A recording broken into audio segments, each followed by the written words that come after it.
दोस्तों नमस्कार।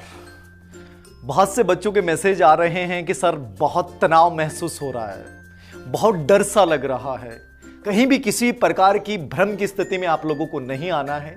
बार बार मैंने कहा है कि जो अंतिम समय में जब युद्ध अंतिम दौर में होता है, याद रखना वहां आपका विश्वास, वहां आपका एटीट्यूड वही आपके काम आता है।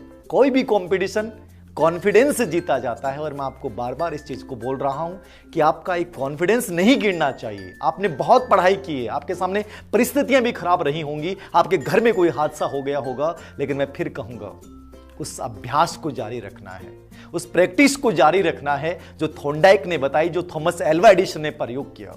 मुझे कई बार एक बच्चे का कल मैसेज था कि सर अब गिर रहा हूं, अब तक बहुत उड़ान भर रहा था लेकिन अब गिर रहा हूं। अरे जब उड़ान भरने का वक्त आया उस समय गिर कैसे सकते हो तुम? आपको याद है दशरथ मांझी जिसकी पत्नी एक पर्वत पे चढ़ने से पहले पैर फिसला और गिर गई।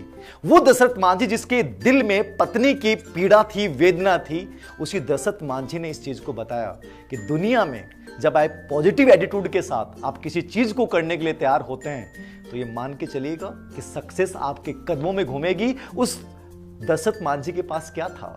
उसके पास एक छोटी सी चीज थी और वो थी छेनी और एक था हथौड़ा। सोचिए, जिस सरकार ने उसको मना कर दिया कि कभी भी इतने बड़े पहाड़ को चीर के रास्ता नहीं बनाया जा सकता, उसी दशरथ मांझी ने अपने विश्वास से इस बात को प्रूव किया कि यदि आपका एटीट्यूड गजब का हो और आप में हार ना मानने का जुनून हो और आप में विल पावर गजब का हो, उसी दशरथ मांझी ने 22 साल लगे। कितने साल लगे? 22 साल लगे साहब, उस पूरे 55 किलोमीटर लंबे पहाड़ को चीर डाला। क्या कर डाला? चीर डाला। एक व्यक्ति ने। शक्तियां क्या थी, साधन क्या थे? उसके पास एक छेनी और हथौड़ा था। तो फिर मेरा विद्यार्थी हार कैसे सकता है? अरे ये तो समय है जब आपको हार को जीत में बदलने का समय अब शुरू होता है। काउंटडाउन अब शुरू होता है।